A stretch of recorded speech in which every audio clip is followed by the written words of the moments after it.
to start off with Big Vic. 7s all round for Vicario. Again, a really good performance. Made a number of saves throughout the game, and yeah, I mean, in the second half he was rarely tested, wasn't he?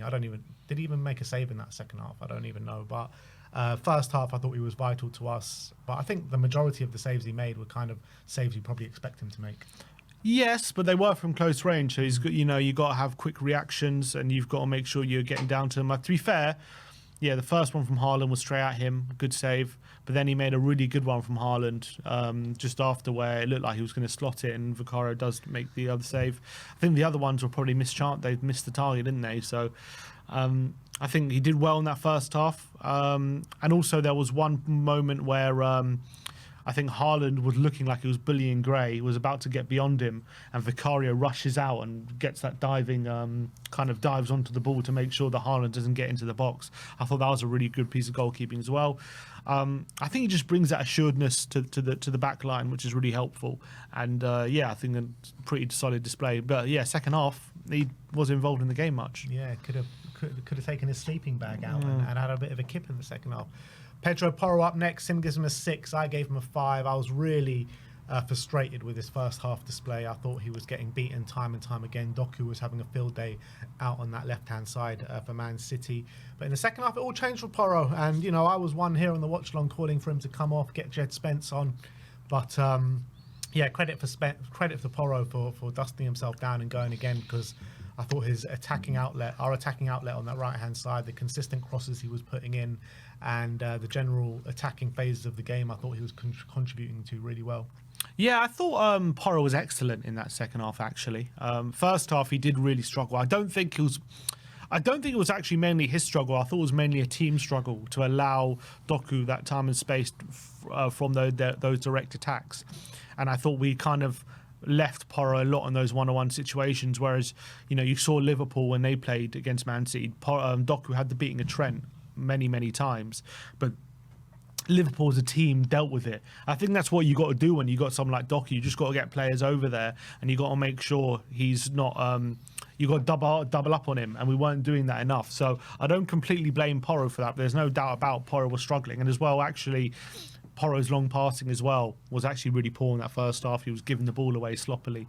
But I thought second half he was absolutely brilliant. And I thought not only was he really good defensively, I thought Doku had very little impact in that second half.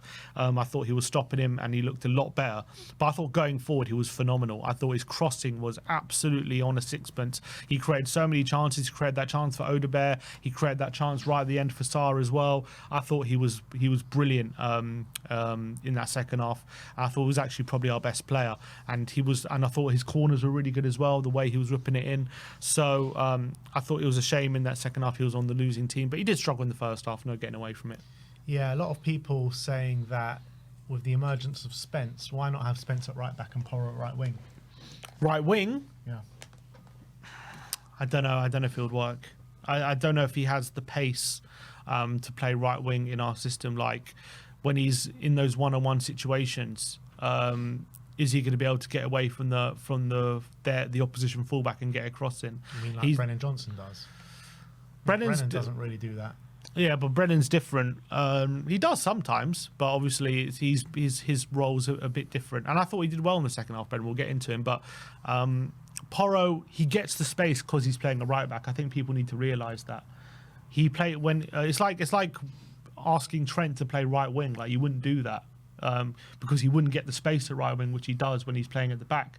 That's why he makes the use of his unbelievable ability on the ball to get crosses in and create chances, because the opposition defence is so occupied with the Liverpool front line that Trent gets that space, or whether out wide or whether in the middle. That's the same with Porro. If you put Porro right wing, he's going to be nullified. He won't be able to do what he's doing. I saw Brian compare him to Beckham yesterday. Trust me, if Beckham was playing in the Premier League in 2025, he would be a right back. I'm telling you, he wouldn't be a winger, because that's how the modern game has gone. Wingers need to have that movement and pace. How many wingers do you see at the moment who don't have really good amount of pace in the league? Very few. If you don't have that, you need to have like good upper body strength like Decky to hold people off and use that tool. I think Porro, I don't know if he would work as a right winger. Interesting. I mean, I like to see it given a go. You might be right. It might not work, but I mean, with the emergence of Spence, I think it could be an opportunity to try it out at least. But look, you might be right at the end of the day. But let's move on to Kevin Danso. 7s all round for Danso. I'm loving this guy. I think he's so aggressive. The way he just charges up the pitch. There was, in the first few minutes of the game, Spurs are on the attack, right? Danso plays it in. I can't remember who it was. I think it might be James Maddison. And then you just see Danso just charging up. He was like the furthest player forward. And I was like, shit, is that Danso? What's he doing over there? I'm like, wow. But I love Kevin Danso. And I think, he needs to be doing better for the goal that we conceded. And there's a few other opportunities where he loses his man because he's just so high up the pitch and he's so aggressive on. But I feel like the amount of tackles and blocks that he puts in is just invaluable to us. And when Romero's out, he's such a good player to have because he's the only one that can provide that kind of aggressive front foot defending because, he's the only one that we got. Agreed, and I was really happy with his overall performance. What I would say, though, he didn't cover himself much glory with the goal that we conceded. Kind of caught ball watching.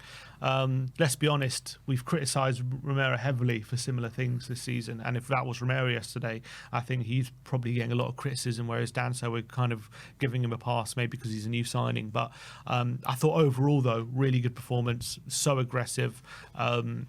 I love his fearlessness to go into the opposition kind of half. His fearlessness, his bravery, to carry the ball into Man City's half when he sees the space.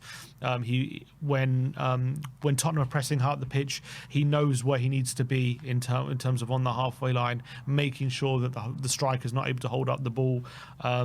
I think he's just his aggressive nature. I think he embraces the chaos of what Ange can bring, and I think he thrives in it. And I think it was another really good performance yesterday. Archie Gray up next, 7s all round. I mean, I'm loving this guy as well, Archie. He's so cool, calm and composed on the ball. It's so unbelievable for a player of his age in at centre-back. I mean, we say it every week. And the ability that he shows on the ball is just incredible. It really is. His switches of players, like on the money pretty much every time. Calmness of playing out the back as well. I mean, I can't wax lyrical enough about someone like Archie Gray and the shift that he's putting in for Tottenham Hotspur on a weekly basis. Yeah, I would say early on again, he was struggling a bit to deal with Haaland. I thought Haaland was actually targeting him.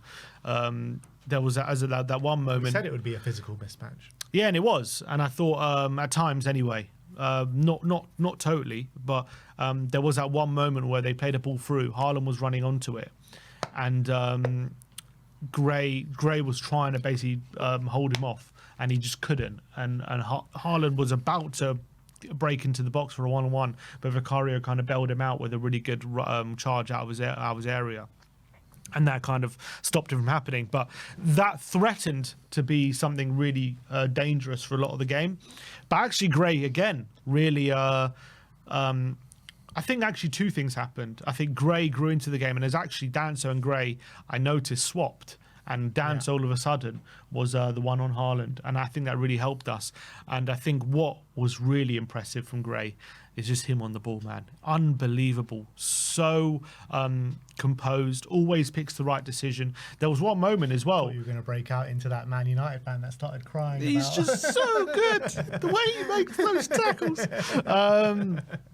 There was that one moment where he's under pressure on the edge of his own area. He's got Haaland pressing him, and instead of hoofing it safety first, he just dribbles his way around Haaland and breaks into the space. And he just has that ability to do that. I think obviously his time in midfield, him being a midfielder anyway, probably helps him with that aspect. But I thought his passing was getting better and better as the game wore on. I thought in the first half, some of his passing was a bit erratic, especially in the long passing. But as the game wore on, it became better, more composed, more accurate.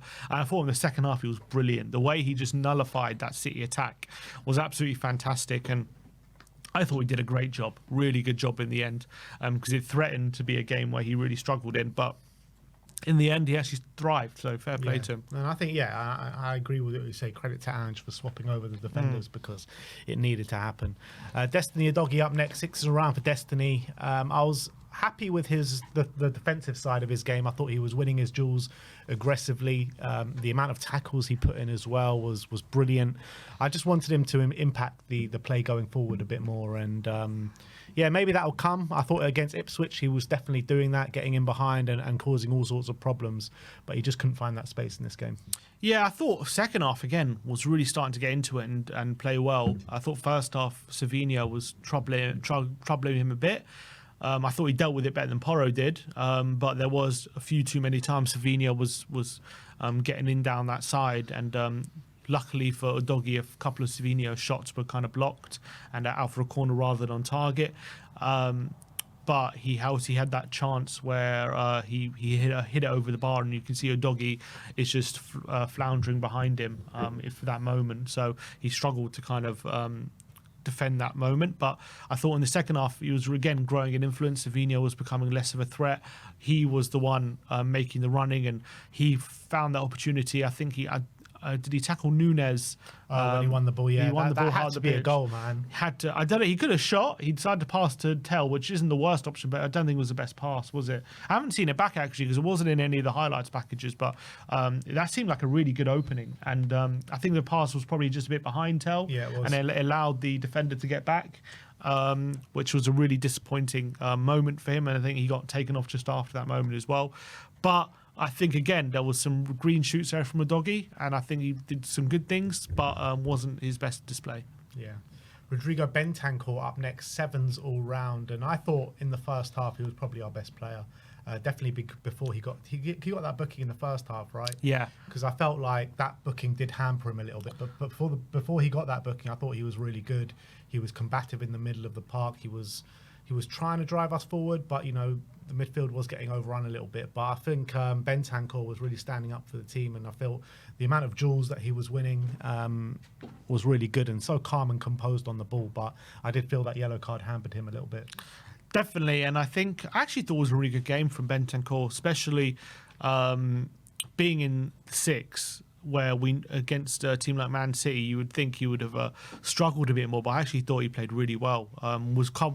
Made a lot more duels than he usually does, covered a lot more ground, and maybe off the back of the talks of a new contract, hopefully that makes him give him the confidence to play a bit better than he has in recent weeks, that's for sure. But I thought he had a really good game, but he did get that booking. Actually, there was that one moment in the second half where Man City were on a counter, and Doku's taking on Bentancur, and he breezed past him, and Bentancur kind of tries to take him down, and Doku stays up and carries on the counter. And luckily for Bentancur, Doku didn't go down, because I thought if he went down, that's an immediate second yellow, and he would have been off. So he did get a bit of luck there, but I think then he went off for did he go off, didn't he, for Sarr? Bentancur? Yeah. Yeah. And Sarr played this. Bergvall moved to the 6, and Sarr played the 8. Bergvall, yeah. Yeah. So we did all right even when that happened. But I thought Bentancur, by and large, had a really strong performance. And his midfield partner in Lucas Bergvall up next, 7s all round for Bergvall. And yeah, I thought he put in a really good display as well. Look, it wasn't without mistakes. I think he did lose the ball needlessly a couple of times, but what he did do is just show so much kind of his forward thinking just blows my mind sometimes, with such a young player in this team in the Premier League, first season in the Premier League, the way he can just glide past players, drive the team forward. He presents so many openings and so many opportunities with his just forward thinking, and his aggressive nature as well. I mean, it's a joy to behold, to watch, and I can watch this guy all day long, and he's going to be a star for us. Yeah, for sure. And he's growing every game. He's now starting to put in consistent performances even against some of the best teams in the Premier League. I think he's just a star in the making, and I think in this game, again, it wasn't his best game, but I just thought the level of performance he can show against this level of opposition is so encouraging. And I thought in the second half especially, they really struggled to deal with his ability to drive into the space, to glide past players, to kind of, he's past you before you even know it. And I thought some of his play is absolutely phenomenal, and I think his passing is really, really strong. He likes to get the ball forward, always looks to see how he can get the ball forward, but it's more his ability to carry the ball forward and glide past players, which is brilliant. I thought, what's his name, Gonzalez and Kovacic, they struggled to deal with him at times, and in that second half, and that's a credit to him. Yeah. James Maddison up next, 6s all round for Madders. A bit of a strange game from Madders because, you know, with him being with the attacking midfielder, in the most attacking midfielder on the pitch, you know, you expected a bit more from him going forward, and I don't think he made too much of an impact in that phase. But what he did do, he was very aggressive in the middle of the park. He was in and amongst it a lot, winning a lot of duels, but he just couldn't really make an impact going forward. Yeah, I think some of his passing, especially in the second half, there was moments where Ange was actually getting really angry at him because he was rushing it for no reason and playing some really inaccurate passes when we were in good positions and in good moments. I actually thought in the first half he was one of our better players because I thought the ball would come into him and he would kind of shimmy past the player and break into the space, and then I thought he would then pass it to one of the forward players and the move would break down, and I felt bad for him at that point because he was doing a lot of good work which was not getting utilised because the front three were just completely getting bullied. But then the second half I thought he was a lot better as well. I thought his passes into the forward line were all of a sudden creating attacks and creating opportunities, and I thought he was actually really involved in the game. I thought his set pieces were pretty good as well. They were creating moments of quality, and I thought we were unlucky, he was unlucky probably not to have make use of some of them, but I thought in the latter stage of the game before he got taken off, he was waning in influence, and I actually thought some of his passing was really wasteful and really poor, so probably rightfully taken off, but I didn't think it was a bad game from him. Brennan Johnson up next. Sim gives him a 6. I gave him a 5. I thought he was pretty much anonymous in the first half. Didn't really have too much of an impact. Second half, you know, he was getting in and amongst it. He actually decided to take on his man for once and got the better of him, and Kulusevski should have done better in that moment. But yeah, he was involved in a number of good moves that we had going forward in the second half. But yeah, I still want to see him make more of an impact. Yeah, I thought first half, like the whole team, he struggled badly. He was really, really poor, to be honest, in terms of not showing for the ball, being anonymous, being weak as well, not competing with Vicario.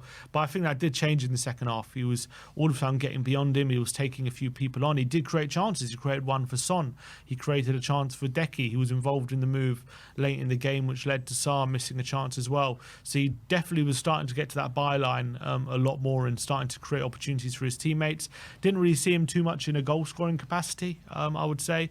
In this game, he kind of couldn't really find him in those positions at the back post, which we know he's really known for. But I did see a lot better performance from Brennan in the second half than I did the first half, but wasn't really enough in the end. Matisse Tell, Sim gives him a 4. I gave him a 3. Unfortunately, little, next to nothing in terms of impact from him. I felt like he was shepherded out the game, couldn't find much space. When he did get on the ball, I thought it was loose touches and yeah, there was just not much to go on from Tell. I think he touched the ball the least amount of times out of anyone on the pitch yesterday, and yeah, he pretty much had little, next to no impact. Yeah, it was a tough day for him. I think Diaz and I think Kuzanov wasn't it, at centre-back, dealt with him pretty comfortably. Every time the ball came to him, it seemed to break down.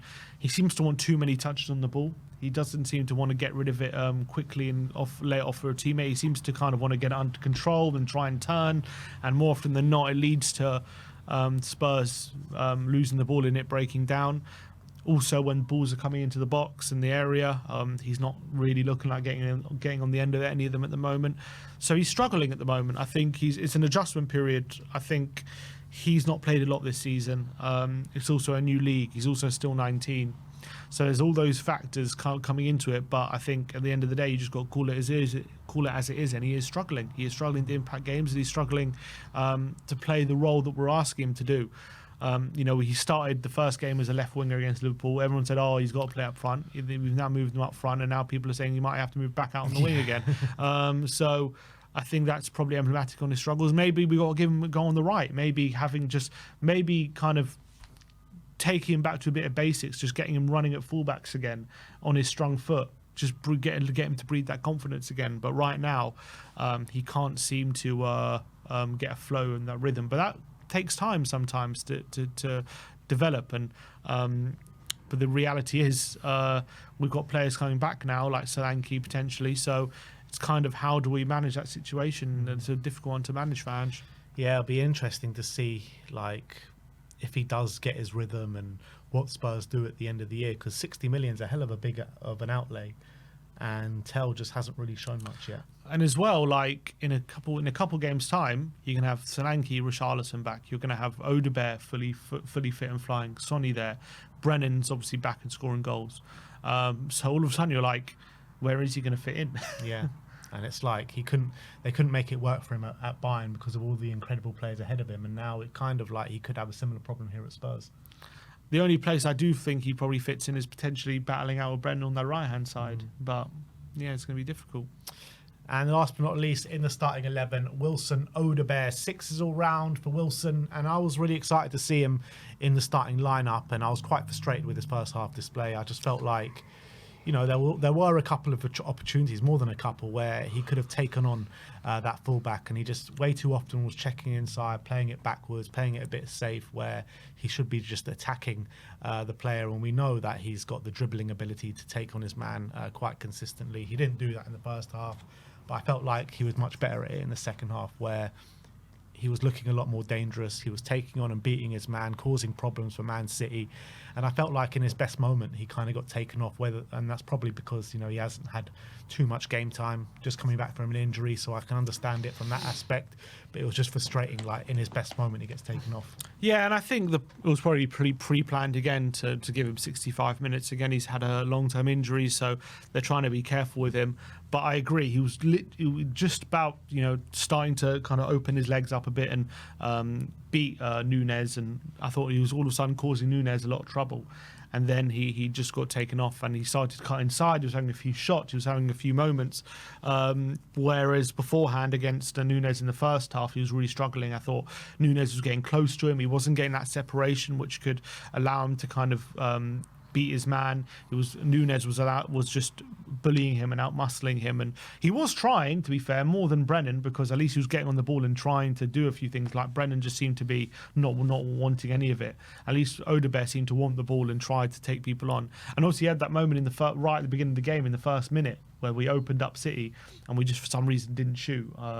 Brennan or Odobert had opportunities to shoot and we didn't do it. But then second half, I thought I was quite encouraged by what I was seeing. I thought he was linking up really well with Udogie all of a sudden. He was getting in the box. He was looking really bright. But then obviously he got taken off. But I think really encouraging signs hopefully going forward. And then the substitutes, we're going to start off with Son Heung-min. 6s all round for Sonny. I said to John on the watch-along, was it the last time he came on in the Premier League and scored a hat-trick against Leicester? Was that the last time he got subbed on in the Premier League? Nah, surely not. Is that the last time? I think surely he's been under Ange Ange. on the bench in the Premier League. I think under Ange he's been on the. You know what? Maybe not, but I'm pretty sure he has been on the bench under Ange. Anyway, that's a moment that I mentioned, and I thought Sonny could have a real impact on the bench. I don't think he was involved too much. I remember last year when he came back from the Asia Cup, didn't he? He started off the bench and got an assist when he came on. Maybe like there's been a couple of times after that, but that's the one that always sticks in your mind, isn't it? The Leicester one. But anyway, he wasn't involved too much, but when he was involved, it was he was causing Man City big problems. He created a big chance in the game, and he's got to get a better shot off in that moment to grab us back into the game, because it's a really good opportunity for Son. Yeah, absolutely, and I think he'll be frustrated because he should have made better connection with that moment, and I think unfortunately it was too close to Ederson. I think Son on top form fires that into the corner, didn't quite manage to do that. I thought when he was on the left hand side, didn't really do enough to cause Núñez too many problems. I thought he was he wasn't doing terribly, but he just wasn't getting into the area, getting those cutbacks, anything like that. I think he was too easily kind of not confident. He was kind of always just passing it backwards or passing it inside, wasn't going at the fullback. So could be doing more there. But I think once he moved up front, he actually was a bit more of a threat, but unfortunately missed the opportunities. He did have also that flick on to Sarr as well right at the end, but off his back. Off his back. I'm sure he meant it. Yeah, of course. But yeah, unfortunately didn't go in. Decky up next, 6s all round for Decky. Yeah, he came on. Obviously, the big moment that we're going to talk about is when Johnson finally took on his man and found Kulusevski in a great area, but Decky just miscontrolled it, unfortunately. But apart from that, I don't remember him getting involved too much. Yeah, that was a big moment for him. He obviously also, the chance right at the end, he got that flick on, didn't he, to Porro, which allowed us to get up the pitch, was a good flick on. He came on and started up front, didn't he, for a bit, and then was moved to the centre mid once Werner came on late in the game. I thought, again, there was a few too many times he's competing for duels and getting bullied, to be honest, and which was quite frustrating. But there was also a couple of times where he did make it stick and allow Tottenham to get forward a bit. But again, just frustrating because we're playing the ball into field, thinking he's going to, a defender's going to go into him right now and he's going to kind of hold him off, and he doesn't at the moment. He's just not doing it. He's allowing defenders to get the better of him, and that's not the Decker we know, but hopefully this 8-day break with the hour break he had yesterday will help him. Spence up next, 7s all round for Jed, playing with confidence at the moment, and yesterday was no different. I think he did make an impact when he came on, very aggressive, trying to drive the team up the pitch, and he just looks like a man playing at the top of his game at the moment. He really does, and the fans are falling in love for him, and there's a big reason why. And he needs to be that first choice starting right back or left back, wherever it may be. Yeah, another really good cameo. You could hear the fans, how excited they were to see him coming off the bench, because it was a quiet ground yesterday until Spence got his strip off and was ready to come on. It was like we were bringing on a superstar, and that's what Spence is turning into at the moment with his current form. And I thought he came on, looked so confident, getting on the ball, dribbling at players, just no second thought about taking players on. And he's so hard to stop. It seems as though players haven't found a way of stopping him at the moment. I thought it was a really good cameo. Got to the byline a couple of times to create some opportunities as well.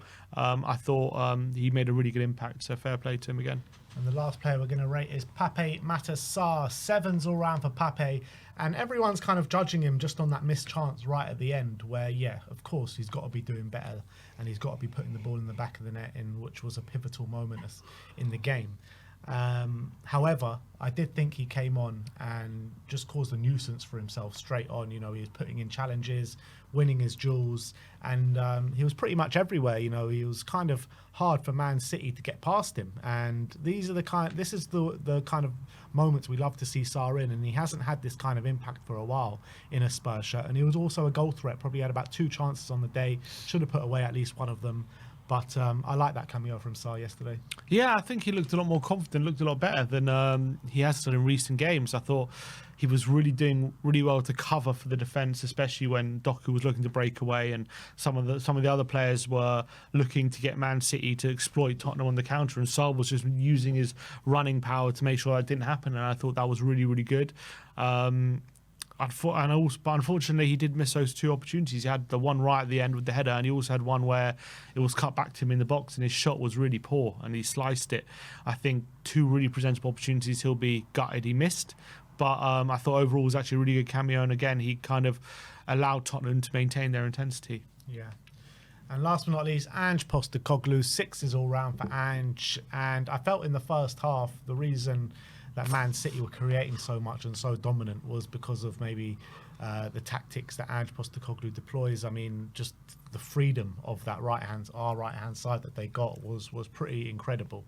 And yeah, that is a tactical issue. And fair play to Ange. Halfway through the first half, he swaps around the centre backs because that made a massive impact, because Haaland and Archie Gray were definitely a mismatch in terms of physicality. Second half, he must have laid into them at half time because it was a much changed Spurs side, and on another day we could be talking about a draw or even a win with the Man City missed chances that they had in the first half. But don't get it twisted, that game should have been out of sight at half time. And I think if it was, Ange would have probably had a lot to answer for, even though we did lose the game anyway. Yeah, and I thought in terms of how he managed the game, I think we identified the struggles we were having in that first half, and we did seem to change it, and for the better. And that second half was a lot better. And I thought we, obviously going into the game, we did make a few changes, which I think a lot of fans were calling for. And I'm not gonna hold against him. I thought it was a good decision to rotate the team and use the squad that you have at your disposal. But the first half was a hard watch, and we were outplayed by a really good team.